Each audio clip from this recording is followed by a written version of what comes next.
आप भी एसआईपी करना चाहते हैं म्यूचुअल फंड के अंदर तो धन एप्लीकेशन पर काफ़ी इजीली हो जाता है। कैसे करना है तो आपको सबसे पहले धन पर अकाउंट बना लेना है। नहीं है तो नीचे डिस्क्रिप्शन में लिंक है, फट से जाकर के चेक कर लो। अब यहाँ पर आने के बाद होम पेज आपको कुछ इस तरीके से दिखाई देगा। ऊपर पोर्टफोलियो दिखाई देता है। आपको क्योंकि एसआईपी करनी है म्यूचुअल फंड में तो आप यहाँ म्यूचुअल फंड के सेक्शन पे चले जाएंगे। इस पर जाने के बाद आप देखिए मेरा फिर से पोर्टफोलियो दिखाई दे रहा है। अब आपको चूज़ करना है कि आपको किस तरीके के फंड में पैसा लगाना है, जिसके लिए मैंने एक अलग वीडियो पूरा बनाया कि कैसे आप चूज़ करेंगे। लेकिन फिर भी मैं यहाँ पर एक छोटा सा दे देता हूँ आपको रीज़न कि आपके लिए यहाँ पर सॉर्टिंग की गई है। High returns index fund, top rated scheme में सारी चीज़ें आपको अलग अलग सॉर्ट करके रखा गया है। या फिर इक्विटी, टैक्स सेवर, या फिर आप देखें हाइब्रिड या डेथ फंड जिसमें भी आपको पैसे लगाने हैं वो लगा सकते हैं। अब मैं हाई रिटर्न्स वाले फंड चूज़ करता हूँ तो यहाँ पर मैं क्लिक करूँगा। क्लिक करने के बाद मुझे दिखाई देता है कि भाई कितने कितना परसेंट रिटर्न दिया है पिछले 5 सालों में। इस वाले का 5 साल का रिटर्न 186% रहा था, इसका 5 साल का 171% था। इस तरीके से अलग अलग फंड अलग अलग तरह से परफॉर्म किए हैं पिछले 5 सालों में। तो मैं कोई भी एक फंड यहाँ पर चूज़ करता हूँ, जैसे मैंने चूज़ कर लिया। अब इस फंड ने पिछले 5 सालों में 162% रिटर्न दिया है।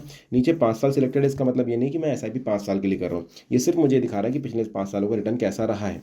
जब मैं एसआईपी करूँगा या आप भी जब एसआईपी करेंगे तो जो आपकी एसआईपी होगी वो ओपन एंडेड होगी, मतलब जब तक आप उसको खुद बंद नहीं करते हैं तब तक वो बंद नहीं होगी, चाहे वो 10 साल, 15 साल, 20 साल की बात रहे। अब इन्वेस्ट नाउ का आपको बटन दबा देना है। एसआईपी अगर आप म्यूचुअल फंड अगर आपने सेलेक्ट कर लिया है तो इन्वेस्ट नाउ का बटन दबाने के बाद आपको यहाँ पर अमाउंट डालना होता है। जैसे मैं डाल रहा हूँ तो मिनिमम 100 रुपये से भी यहाँ पर एसआईपीज हो जाती है। बहुत सारे जगह पर आपको 500 रुपये, 1000 रुपये मिनिमम करने होंगे। ये करने के बाद आपको यहाँ पर डेट सेलेक्ट करनी है। देखिए वन टाइम का ऑप्शन भी है जिसके लिए एक प्रॉपर वीडियो मैंने बनाया कि एक बार पैसे डाल के कैसे छोड़ देने, वो देख लेना, आई बटन में डाल दे रहा हूँ। सो यहाँ पर आपको डेट डालनी है। अब डेट एक तो आज कट जाएगी, देखो फर्स्ट एसआईपी इट्स टुडे, आज कटने वाली है। एसआईपी की डेट क्या रखनी है वो आप सिलेक्ट कीजिए। जैसे 14 तारीख रखनी है, 15 रखनी है, आप सिलेक्ट कर लीजिए। आप जैसे ही डेट डालेंगे यहाँ पर ध्यान देना कि आपकी नेक्स्ट एसआईपी की डेट आपको दिखाई देगी। बहुत सारे लोग क्वेश्चन करते हैं कि यार मेरी अगले महीने एसआईपी नहीं कटी है, मेरी इस महीने एसआईपी नहीं कटी, मैंने पिछले महीने चालू करी थी। ध्यान देना कि अगर मैं यहाँ पर 1 तारीख या 2 तारीख सेलेक्ट करता हूँ तो ये बोलेगा 2 दिसंबर, जबकि आज है 14 अक्टूबर, तो ये सीधा नवंबर को जंप करके 2 दिसंबर पे आपको पहुँचा देता है। इसका मतलब है कि एसआईपी नवंबर में नहीं कटेगी। फिर लोग बोलते हैं कि यार नहीं कटी। सिंपल है, आपने डेट सेलेक्ट करते समय ध्यान नहीं दिया था कि नेक्स्ट एसआईपी कब कटेगी। अब देखो 14 तारीख से 14 नवंबर बराबर बता रहा है। ये क्लिक करने के बाद आप ये डिसाइड कीजिए कि आपको एसआईपी कैसे चाहिए, वीकली चाहिए, मंथली चाहिए। वीकली करेंगे तो देखो यहाँ पर 21 अक्टूबर नेक्स्ट एसआईपी कट जाएगी। मंथली करेंगे मंथली रह जाएगी। इसके अलावा एसआईपी का डेट आप कुछ अपना लकी डे के हिसाब से भी सेलेक्ट कर सकते हो। भाई ऑन एनी डे कट जाए, या फिर मेरे बर्थडे को कटे, या फिर मेरे लकी डे को कटे, या फिर मेरे सैलरी डे को कटे, वो आप डिसाइड कर सकते हैं। ये करने के बाद आपको नीचे इन्वेस्टर्स एसआईपी का बटन दबाना है। जैसे ही यहाँ पे बटन दबाएंगे एक ओटीपी आपके रजिस्टर्ड मोबाइल नंबर पर आ जाती है, वो आपको यहाँ पर देनी होगी।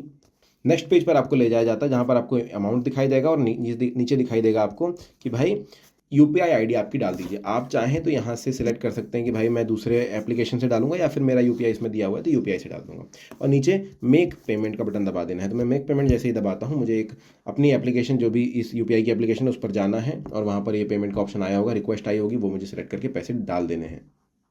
देखिए पेमेंट होते ही यहाँ पर आपको दिखाई देगा कि आपकी जो ऑर्डर है वो सक्सेसफुली प्लेस्ड हो गया है। अब मैं नीचे की तरफ देखूँ तो एक सेटअप ऑटो पे फॉर इन्वेस्टमेंट का बटन भी आ जाता है। तो आप क्या कर सकते हैं, ऑटो पे सेटअप कर सकते। तो हर महीने आपको नोटिफिकेशन आके ये नहीं मिलेगी कि पैसे दो, डायरेक्टली आपके बैंक अकाउंट से पैसे कट जाएंगे। अब वो कैसे सेटअप करना है, तो आप इस पर क्लिक करेंगे और इसके बाद देखिए सेटअप ऑटो पे फॉर एसआईपी, यस प्रोसीड करना है आपको।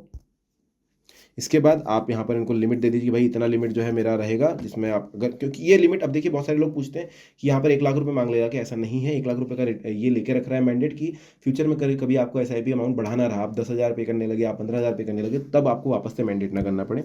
आप चाहें तो कम कर सकते हैं, लेकिन मिनिमम अकाउंट मैंने बोला लाख रुपये रहेगा। प्रोसीड नेक्स्ट आपको करना है। उसके बाद बैंक आप दे दीजिए कि भाई ये बैंक है मेरा। उसके बाद सेटअप ऑटो पे फॉर इन्वेस्टमेंट का आपको बटन दबा देना है और आप देखिए फिर आपको ले जाया जाता है भाई डिजी लॉकर के ऊपर, जहाँ पर आपको डेबिट कार्ड, आधार या फिर नेट बैंकिंग के थ्रू जो है ये करना होगा। अब मैं सिलेक्ट करता हूँ, आधार पे सेलेक्ट करता हूँ, सबमिट करता हूँ। आधार से हम लोग जो है सेटअप कर लेंगे। प्रोसीड करूँगा, यहाँ पर अग्री करूँगा, प्रोसीड करूँगा। आधार नंबर डालना है और प्रोसीड करना है।